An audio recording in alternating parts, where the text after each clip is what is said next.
Muchas gracias por la invitación a la iglesia ahí en Temuco. Vamos a continuar nuestro estudio en el libro de Lucas, el capítulo 3. Lucas, capítulo 3.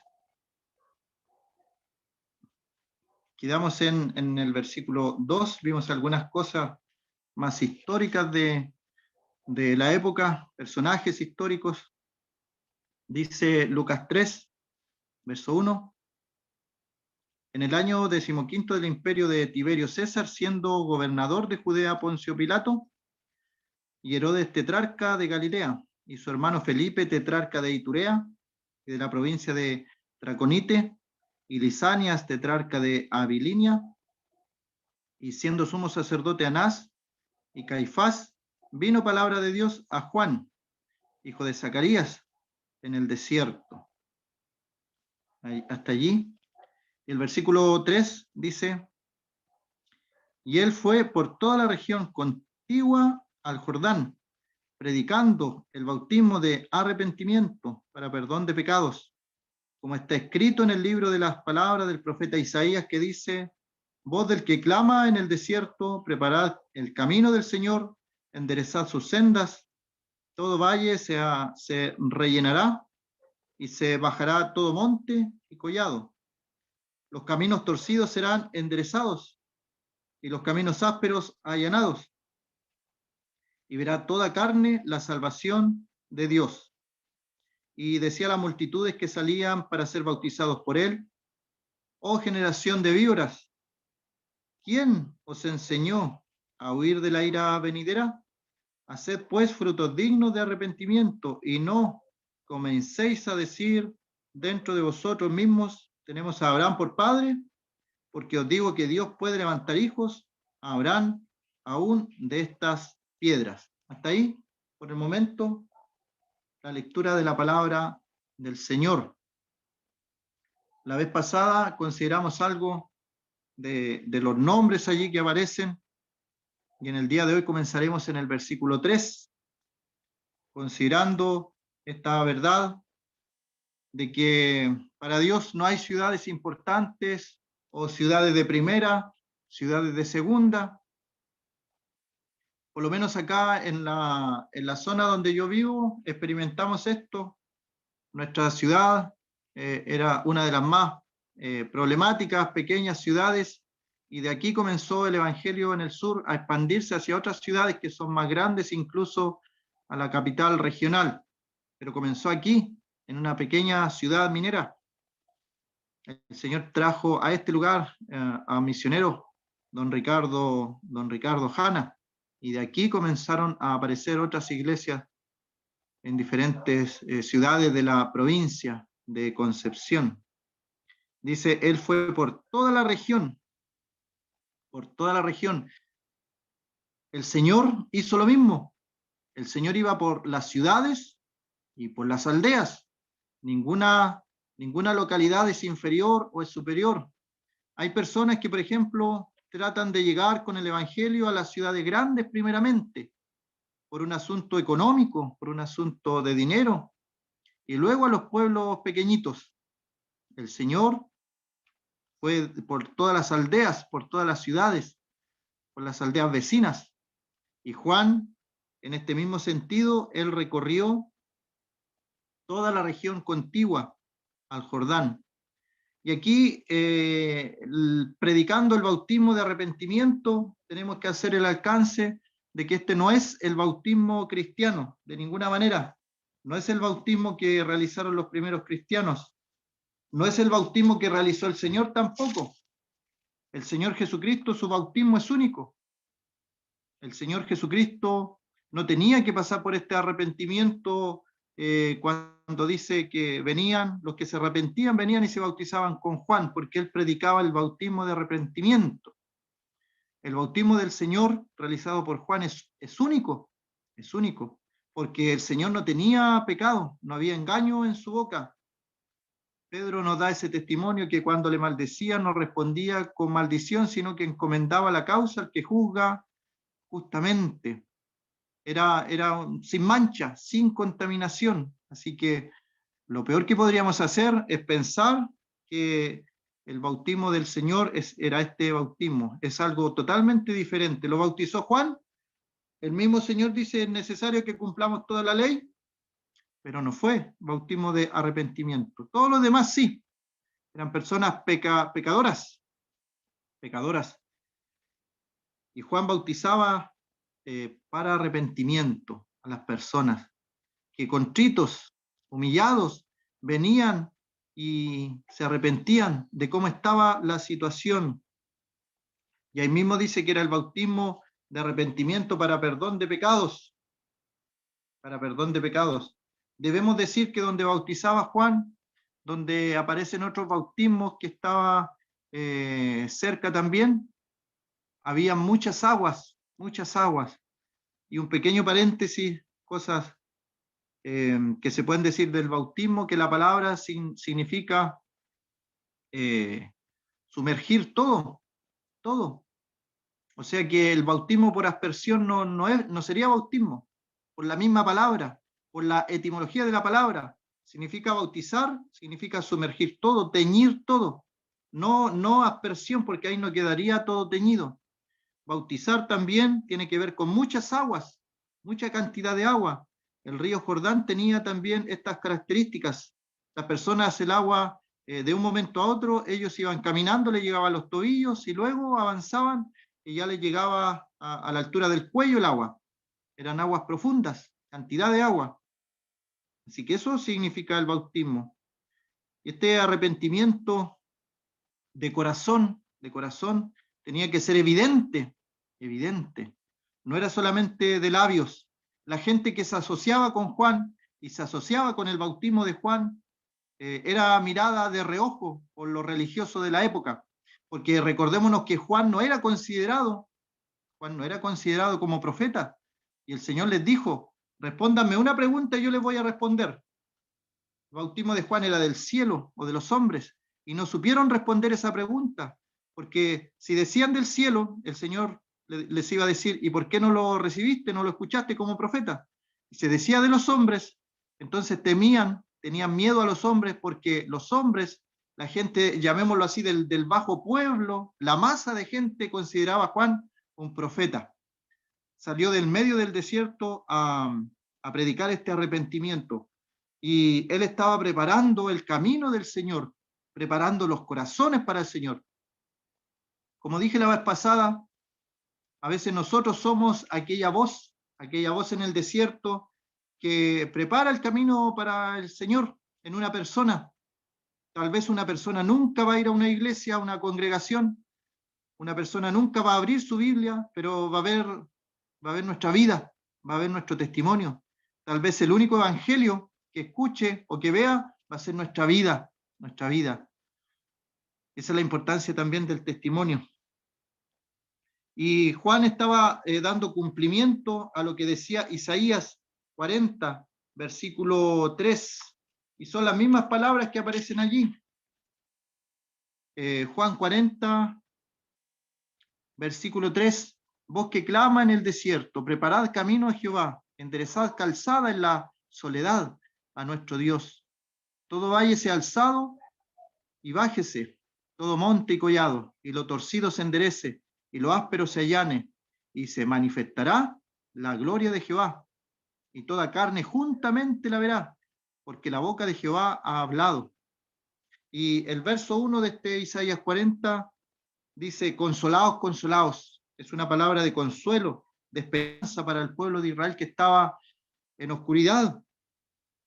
Hablad al corazón de Jerusalén y decirle a voces que su tiempo ya es cumplido y que su pecado es perdonado. Eran palabras de consuelo. Así que el tiempo en el que vino el Señor, como dice Gálatas, en el cumplimiento del tiempo, Dios envió a su Hijo, nacido de mujer y nacido bajo la ley. El Señor nació. Y el precursor, allí la voz en el desierto, preparando el camino del Señor, Juan el Bautista. Y Juan el Bautista no es el mismo que escribió el Evangelio de Juan, no es el mismo que escribió Apocalipsis ni las cartas de Juan. Y lo digo solamente por mencionarlo, porque hay personas que a veces se confunden en estas cosas cuando comienzan recién a leer la Escritura. Juan era hijo de Zacarías y de Elizabeth, era hijo de un milagro, y le había sido dicho a los papás de Juan que él iba a hacer cosas grandes. Y Juan sabía esto por la profecía de su papá, Zacarías.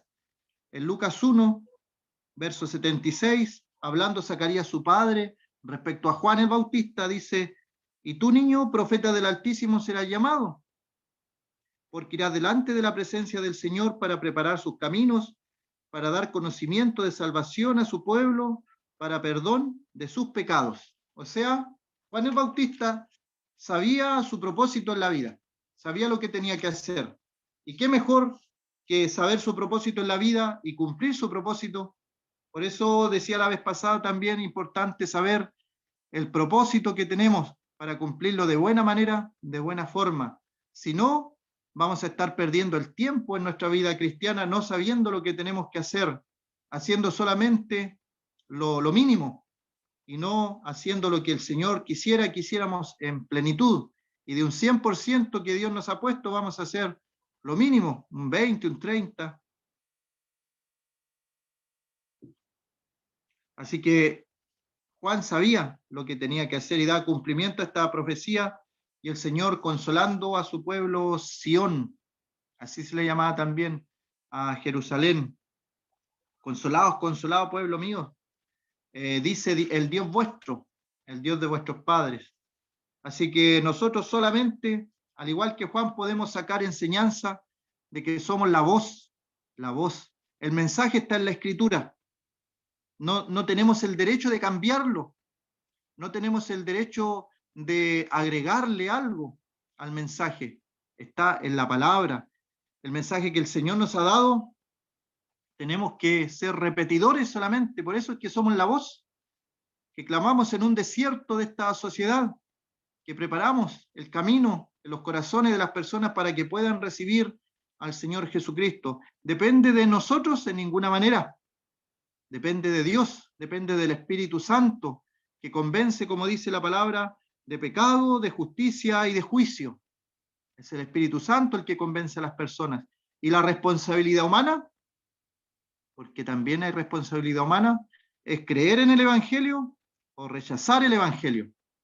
El que cree en el Hijo tiene vida eterna, pero el que rehúsa creer en el Hijo no verá la vida, sino que la ira de Dios está sobre él.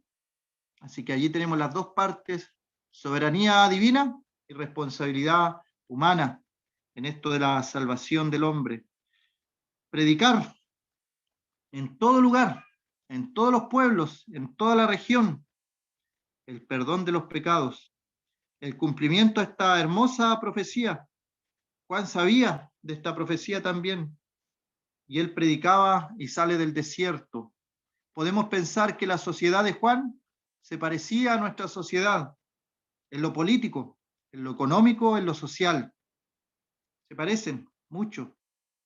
Lo político estaba corrupto, se había corrompido.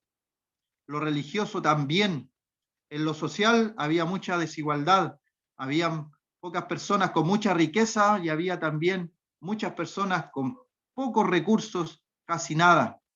Se parece a la sociedad de hoy día. Y en ese mundo desierto, también en lo espiritual, Juan es una voz que clama en el desierto. Solamente la voz. El milagro de que puede hacer algo, puede cambiar la situación, es Dios. Así como Ezequiel, en el evento de los huesos secos, allí en Ezequiel, Ezequiel le pregunta: Señor, ¿vivirán estos huesos? ¿Vivirán estos huesos? No podemos hacer nada. Es el Señor el que envía el Espíritu allí a los huesos y comienzan a levantarse esos huesos. Pero hizo una parte Ezequiel, proclamó que esos huesos se levantaran. Así que Juan, solamente la voz que habla en el desierto, y es Dios el que les da vida eterna a las personas. ¿Cómo estamos nosotros si hacemos una aplicación de esto de Juan? ¿Estamos cumpliendo nuestra tarea? ¿Estamos preparando el camino? ¿Cómo podríamos preparar el camino nosotros en el día de hoy para una persona? Hablándole de la palabra, entregándole un tratado, mostrando nuestra vida como un evangelio vivo, nuestros cuerpos como sacrificio vivo, y la gente lo va a ver, la gente lo va a notar. Tarde o temprano se va a dar cuenta que hay algo diferente en nosotros. Debiera darse cuenta que hay algo diferente en nosotros. Si las personas que nos rodean no se dan cuenta que hay una diferencia en nosotros, debiéramos preocuparnos. Si alguien, por ejemplo, en un grupo de personas, porque ha pasado, se detiene y no dice groserías porque estás tú en medio, ahí está notando una diferencia. Pero ¿qué pasa si ocurre lo contrario? Si el grupo de personas se ríe de cosas obscenas y no respeta tu presencia allí, tal vez no ha considerado que tú no eres partícipe en eso y no ha notado una diferencia aquella persona, pero se nota. Y las personas incluso a veces después que dicen alguna cosa fea, piden disculpas. El Señor puede hacer esos cambios. ¿Estamos cumpliendo esta tarea de preparar el camino? Nosotros tampoco somos el camino. Que el Señor nos libre de que la gente nos vea a nosotros, sino que vea al Señor, porque es un peligro. Yo lo he visto ese peligro. Personas que se identifican con una persona y la siguen a la persona y dicen, no, yo con este pastor voy a donde me diga él. Siguen a la persona. Congregaciones completas siguen a una persona. La única parte que vemos eso es el caso de Diótrefes, cuando el apóstol Juan habla de eso. Controlaba. La iglesia, hemos considerado en nuestras reuniones aquí en Temuco que la iglesia es como una familia y Dios ha puesto sobre veedores, obispos, pastores, ancianos. Pero dice Pedro que están los ancianos que están entre vosotros. Cuando a veces un hermano dice, ¿dónde están los hermanos responsables de la iglesia? Somos todos responsables. No hay un grupo selecto de personas que sean responsables de la iglesia. Somos todos responsables. Hasta el hermano más nuevo de la congregación es un hermano responsable del buen funcionamiento de nuestra congregación. Así que nosotros tampoco somos el camino. Debemos mostrar al Señor, como Juan 14 lo dice, que Él es el camino, la verdad y la vida. Nadie viene al Padre sino por Él. Juan sabía el propósito que había en su vida. Predicaba, arrepiéntanse, porque el reino de los cielos se ha acercado. El rey estaba allí, había descendido. Nuestro Señor, nacido de mujer, nacido bajo la ley, en el cumplimiento del tiempo, y Dios había descendido a este mundo. La profecía lo podemos ver de dos formas, porque Juan, como una voz allí en el desierto, clama. El clamor es un grito desesperado que sale desde dentro del alma. Cuando alguien lee un salmo y dice, elevo mi clamor a ti, tiene que pensar en eso. Es un desgarro del alma, por decirlo así. No es una oración, un susurro de oración, es un clamor. Es algo a voz fuerte, como si tuviéramos un megáfono fuerte. Está diciendo algo, es un clamor en medio del desierto. Él quiere dar un mensaje. ¿Cuál es el mensaje? El mensaje de Juan es que hay que arreglar las cosas. Ese es el mensaje de Juan. Y en el día de hoy también está tan vigente ese mensaje de Juan. Hay que arreglar las cosas. Y la gente del mundo lo sabe. La gente inconversa sabe que esta sociedad está mala. Lo reconoce. Y dice incluso, aunque no vayan a ninguna iglesia, aunque no crean en el Señor ni en las cosas de Dios, dicen, ha cambiado mucho en pocos años la sociedad. No podemos permanecer como estamos. En todos los ámbitos, sociales, económicos, políticos, todo se está desmoronando. Guerras, rumores de guerra. Están esperanzados en algunos acuerdos. Si no, posiblemente va a haber una guerra allí en Ucrania. Se hablan de bombas atómicas. Países que sin quererlo ellos, algunos ni siquiera lo quieren, pero están siendo encaminados a una guerra Qué terrible que el Señor nos ayude a orar también por el buen funcionamiento de las naciones, de los que están a la cabeza de estas naciones. No podemos permanecer como estamos, es el mensaje de Juan. Y él dice, la persona que viene tras mí, en el libro de Juan, de la cual yo no soy digno de desatar la correa de su calzado. El que viene tras mí es superior a mí. Yo no soy digno de desatar su calzado. Él os bautizará en Espíritu Santo y fuego, y más adelante vamos a ver qué significa eso. Como decía, ese posible cambio se puede reflejar en los corazones. Aparecen en la profecía de Isaías términos geográficos.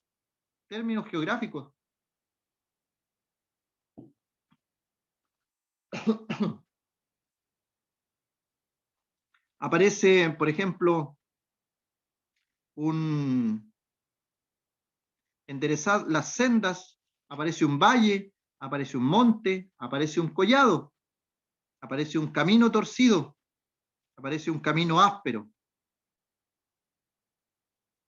Y luego, en el versículo 6, dice, y toda carne verá la salvación de Dios. Está hablando de términos geográficos, terrenos, y después habla de que toda carne verá al Señor. Así que ahí hay algo espiritual escondido.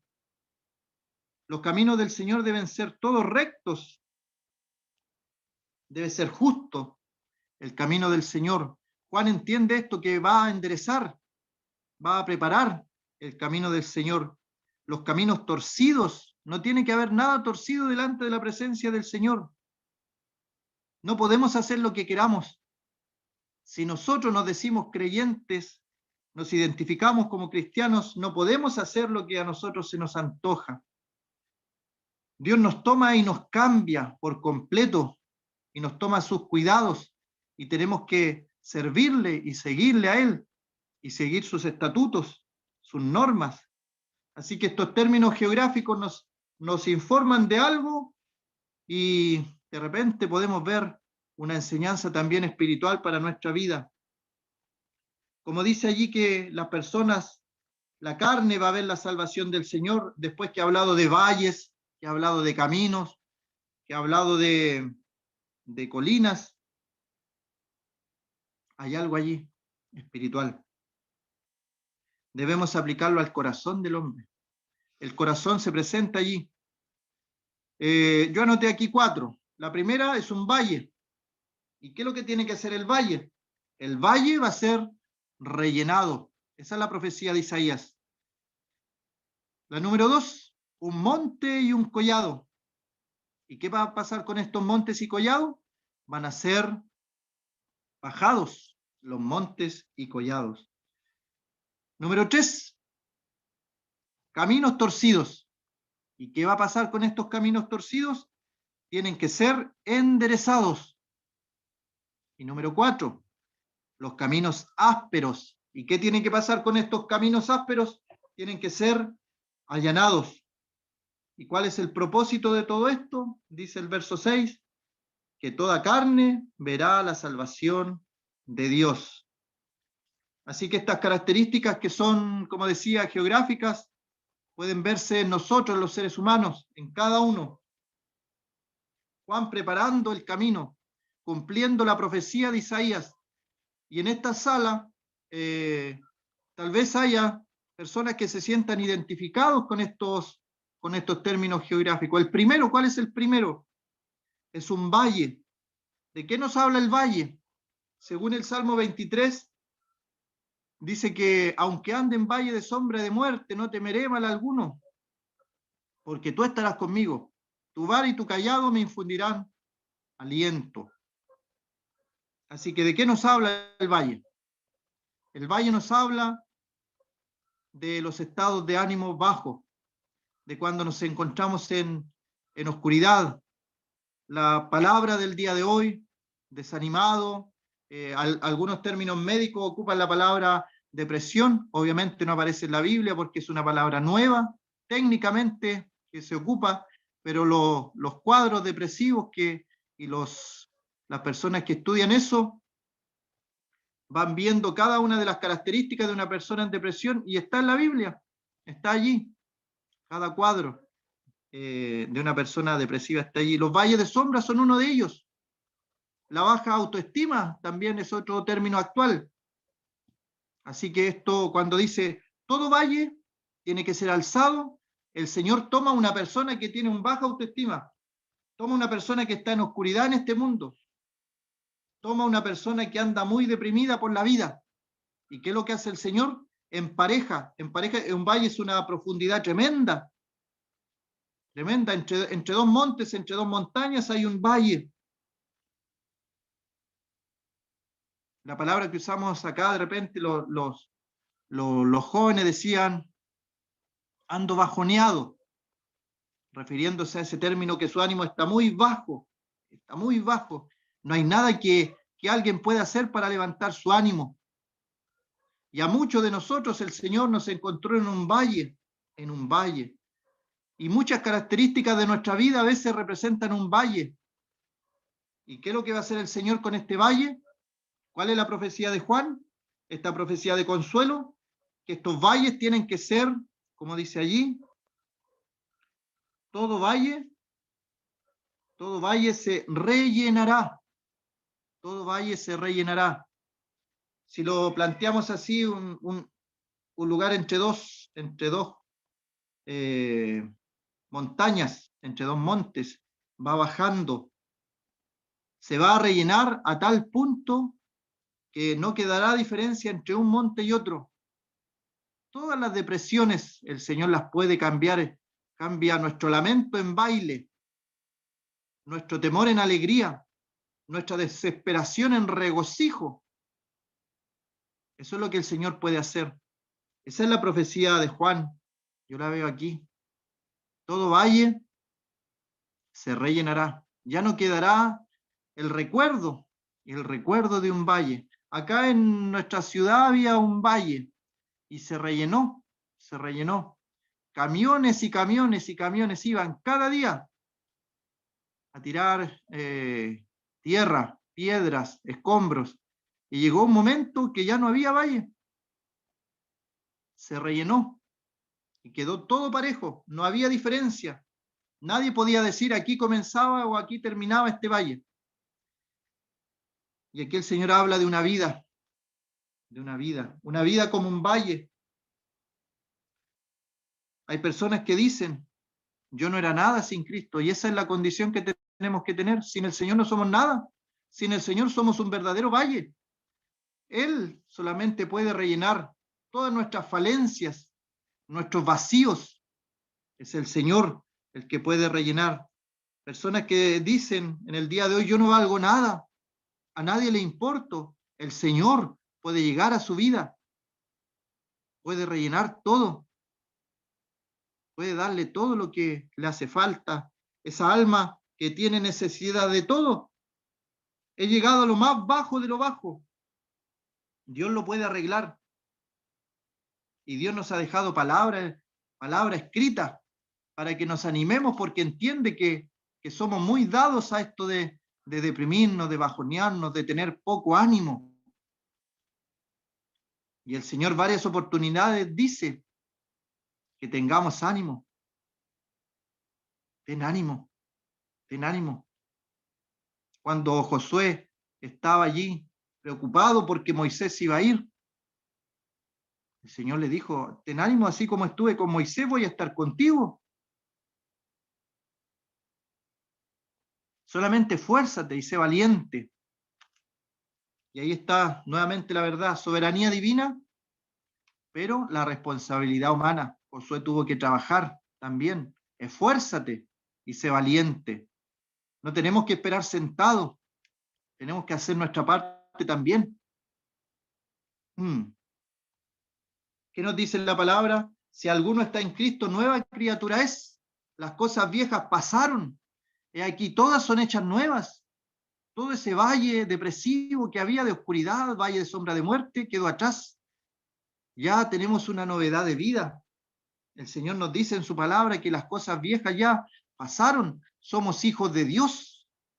Somos hijos de Dios. Entendemos a totalidad lo que significa esto de ser hijos de Dios, el creador del universo y la tierra, lo visible, lo invisible, haya decidido en un momento darnos esta paternidad, que seamos hijos por adopción, que tengamos una herencia, que puede cambiar nuestras mentes y decir, ahora ustedes tienen la mente de Cristo, que pueda renovar nuestra mente por la purificación del Espíritu Santo y lavar nuestra mente, nuestra conciencia de obras muertas para servir al Dios vivo. Eso del valle ya queda atrás. No hay recuerdo de ese valle de oscuridad, de sombra de muerte.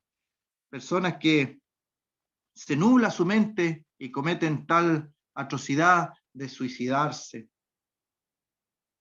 Escuchaba el relato hoy día de una persona, de un médico, que en el momento de dar su discurso de graduación de medicina, porque fue muy buen estudiante,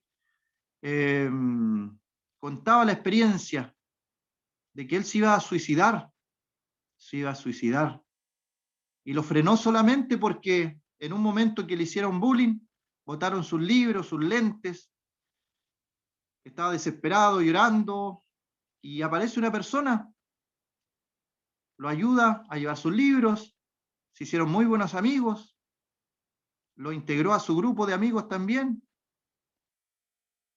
y al pasar de los años, en este discurso, recién allí el amigo se entera, cuando se conocieron aquel día, con los libros que votaron estas personas haciendo bullying, ese día ese joven se iba a suicidar, iba a terminar con su vida.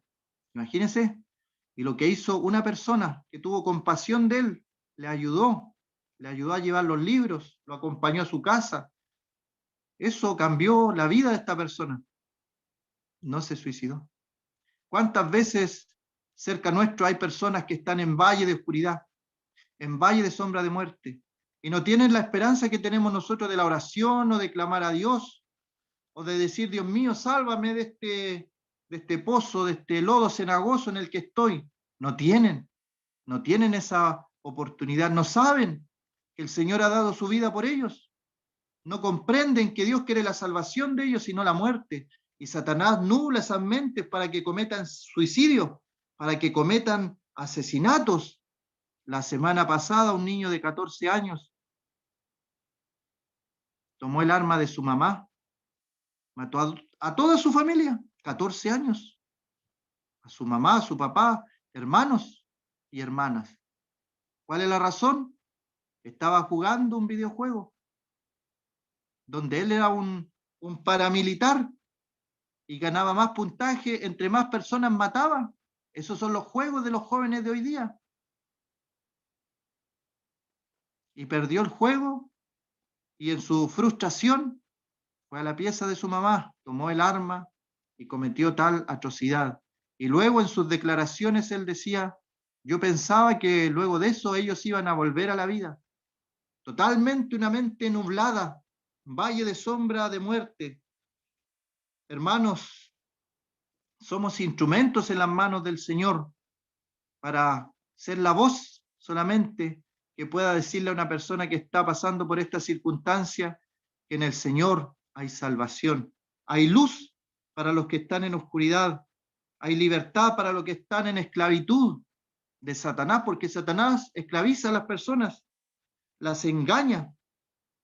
Estamos en esta tierra como embajadores y podemos dar testimonio de nuestra tierra, del cielo.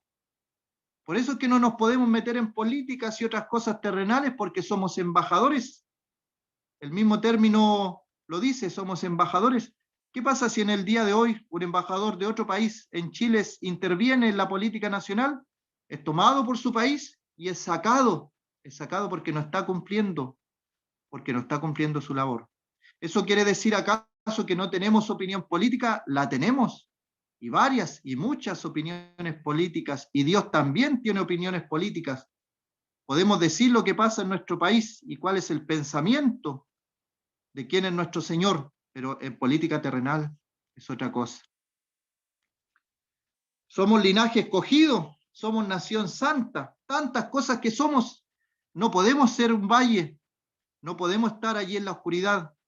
porque Dios nos ha dado mucho, nos ha dado tanto. Voz que clama en el desierto, preparad camino para el Señor, enderezad sus sendas. Todo valle se rellenará.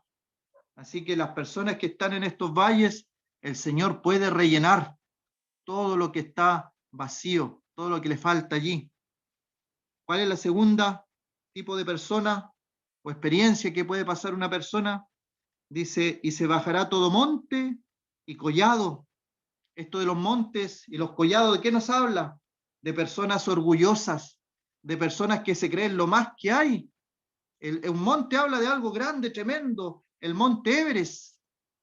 Hay personas que en su vida son un monte Everest, lo más grande, mirando a todos desde arriba, mirando hacia abajo. Nadie puede llegar a su altura. Han considerado hasta Dios. Yo estoy más cerca de Dios, porque están cerca de lo más alto del cielo, de las nubes. Un monte, un monte. Pero ¿sabe qué? Entre más alto el monte, hay más baja temperatura y hay más hielo. Hay una frialdad total en aquellas personas. Son fríos en su espíritu. Hay frío total. Entre más alto ellos piensan que están más cerca de Dios, pero vemos las altas montañas con hielo, hielos eternos. En lo espiritual, personas que su orgullo los ha llevado a ser fríos, fríos espirituales, pensando que están cerca de Dios, pero están allí en la altura y están solos. Cerca de ellos están los collados, que otro sinónimo es la colina. También son personas que están en su pensamiento, están más altos que otros. Tenemos el caso del fariseo, cuando vemos allí la parábola del fariseo y el publicano. Y él dice, el fariseo, no soy como este publicano. Él ayunaba, él diezmaba, se creía el muy, decimos por acá, pero al final estaba lo más lejos de Dios posible. Dios no lo consideraba. El publicano que se humilló, él humilló su espíritu, miserable de mí. Dice que él fue justificado antes que el fariseo. Y esa palabra antes allí no significa que el otro fue justificado después, significa que fue justificado en vez del fariseo. O sea, de los dos, el único que recibió justificación fue el publicano, el que se humilló, que descendió. No estos montes y estos collados. El collado también es sinónimo de una colina, pero tiene que ver con altura, personas que se creen que están en lo alto. Podemos ver personas políticas, por ejemplo, pero ante Dios, ante el Señor, dice que se doblará toda rodilla, toda rodilla. Apocalipsis capítulo 1 dice, el soberano de los reyes de la tierra, ante él se doblará toda rodilla. El más importante en estos momentos de la política que se crea, va a tener que doblar su rodilla delante de Dios. En lo económico, personas que se pelean, como decía, hay collados y hay montes, hay personas que luchan por llegar más arriba en los escalafones sociales y económicos. Y luchan por querer más, y en su afán por querer más, el Señor les dice, necio, esta noche vienen a pedir tu alma y lo que has provisto, ¿de quién será? Se han preocupado de lo terrenal, de las ganancias pasajeras, de lo efímero, y no se han preocupado de los tesoros en los cielos, donde la polilla y el orín no corrompen. Se han preocupado de lo terrenal. Estos montes, estas grandes montañas apegadas a la tierra, a lo terrenal, pensando alcanzar las alturas, pero al final están muy pegados a la tierra. Y ese es el mensaje de Juan, que Dios va a enviar al Mesías, bajará todo monte. El que quiera recibir al Señor tiene que hacerlo como un niño, tiene que bajar todo su orgullo de sabiduría, de dinero, de influencia política, tiene que bajarlo todo y decir, aquí estoy yo, no soy nada, recibo la salvación del Señor. ¿Y acaso después cuando uno se convierte esto termina? A algunos les queda lo del viejo hombre, Es que tú no sabes quién soy yo. ¿Has escuchado esa frase? Es que tú no sabes quién soy yo. En el mundo se escucha harto. Terrible es cuando se escucha, terrible es cuando se escucha en lo espiritual. Personas que piensan que todos deben rendirle pleitesía. Es que tú no sabes quién soy yo. Soy hijo de misionero, nieto de misionero, y mi tatarabuelo era también misionero, como si fuera un estatus político o algo así. Dice Romanos 12, versículo 3, digo pues, esto lo escribe Pablo a la ciudad más eminente de la época, a los romanos, digo pues, por la gracia que me es dada a cada cual que está entre vosotros, que no tenga más alto concepto de sí que el que debe tener, sino que piense de sí con cordura, conforme a la medida de fe que Dios repartió a cada uno. Y esto es lo hermoso, hermanos, en lo espiritual. En lo espiritual todos empezamos de cero. Y en lo espiritual no se ven las cosas por lo terrenal. Es terrible eso. Lamentablemente me ha tocado verlo, que las personas confunden lo espiritual con lo terrenal y ponen personas de ancianos o de diáconos porque tienen títulos profesionales. Una cosa no tiene nada que ver la una con la otra. Lo espiritual es lo espiritual. Hay requisitos para ser anciano. Puede tener 4 o 5 títulos universitarios, pero no cumple los requisitos espirituales que aparecen en la Biblia. Entonces no tiene la capacidad de estar cumpliendo esta función de anciano, de obispo, de pastor o de diácono. ¿Se fija la diferencia? Las montañas tienen que ser allanadas, tiene que bajar todo, aplastar todo ese orgullo que hay en todo orden de cosas. Y los romanos era la ciudad más importante de la época y más de algún hermano tiene que haberse convertido, pero seguía. Es que tú no sabes quién soy yo en el imperio romano, en la ciudad de Roma yo soy importante, y Pablo escribe que ninguno tenga más alto concepto del que debe tener. Como vimos en el valle, no hay que tener baja autoestima, no hay que decir pobrecito de mí, sino que somos victoriosos en Cristo Jesús, pero tampoco hay que ir al otro extremo de enorgullecerse de lo que somos. El profeta dice en la antigüedad, como un hombre que se creía muy espiritual, dice, apártate de mí, yo soy más santo que tú. Terrible encontrarse hermanos así.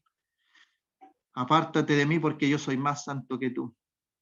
El Señor nos ayude, hermano. Todos estamos en peligro de caer en alguna de estas cosas. El que esté firme, mire que no caiga. No tenga más alto concepto de sí del que debe tener. Que no sea una montaña gigantesca, sino que piense de sí con cordura. Con cordura esto tiene que ver con el equilibrio, no irse a los extremos. Conforme a la medida de fe que Dios repartió a cada uno de nosotros Dios nos ha dado una medida de fe. Y luego dice que lo torcido sea enderezado. Y esto lo encontramos en Gálatas el capítulo 5. Lo torcido, ¿cómo éramos nosotros de torcidos? Dice allí Gálatas 5, versículo 19, ahí están todas las cosas torcidas que podemos experimentar. Gálatas 5, 19, manifiestas son las obras de la carne: adulterio, fornicación, lascivia, inmundicia, idolatría, hechicería, enemistades, pleitos, celos, iras, contiendas, disensiones, herejías, envidias, homicidios, borracheras, orgías y cosas semejantes a estas, acerca de las cuales os amonesto, como ya lo he dicho antes, que los que practican tales cosas no heredarán el reino de los cielos o el reino de Dios. Todo eso está torcido, hermano, hermana. Si en nuestra vida pasada estuvimos torcidos en alguna de estas cosas, ¿qué es lo que quiere el Señor? Que nos enderecemos, que sea derecho nuestro camino. El Señor no nos juzga por nuestro pasado, porque el Señor nos lavó, nos limpió de nuestros pecados con su sangre preciosa, pero juzga el adelante, el ahora, el futuro. Vamos a tener que dar cuenta delante del Señor. ¿Y cómo se puede enderezar este camino torcido? Dice el mismo Gálatas 5, 22, pero el fruto del Espíritu es amor, gozo, paz, paciencia, benignidad, bondad, fe, mansedumbre y templanza. Allí tenemos nueve elementos del fruto del Espíritu. No dice los frutos, dice el fruto del Espíritu. El fruto del Espíritu es un fruto, 9 elementos. 3, los primeros 3, hacia Dios, para recordarnos el gozo, la paz, el amor, gozo y paz. Tiene nuestra relación con Dios, lo que Él ha hecho con nosotros. El segundo, paciencia, benignidad, bondad con el prójimo. Experimentamos eso de la paciencia, la bondad con mi prójimo, la benignidad con mi prójimo. Y los 3 últimos tienen que ver con el interior de nosotros. Todo tiene que ser parejo, que no haya nada torcido. Los 3 últimos con el interior de nosotros, que es la fe, la mansedumbre y la templanza. Tiene que ver con el carácter, lo que hay dentro de nosotros. Así que ahí se cumple también la profecía de Isaías. El Señor, todo lo que estaba torcido, el Señor enderezó. Esos caminos torcidos serán enderezados. Y lo último, ¿qué dice lo último para terminar? Los caminos ásperos tienen que ser allanados. ¿De qué nos hablará un camino áspero? Yo creo que más de alguno ya pensó. Nos ha tocado la experiencia de conocer un hermano áspero. Hay un mandato para los esposos, que no seamos ásperos con nuestras esposas. Y si el Señor dejó el mandato, es porque sabe cómo somos los varones. Y la mujer también sabe, dice que el varón es como un vaso frágil, pero la mujer es un vaso más frágil. Tenemos sentimientos, pero la mujer tiene más. ¿Qué dice Tito? Tito 3:2. Tito, capítulo 3, versículo 2.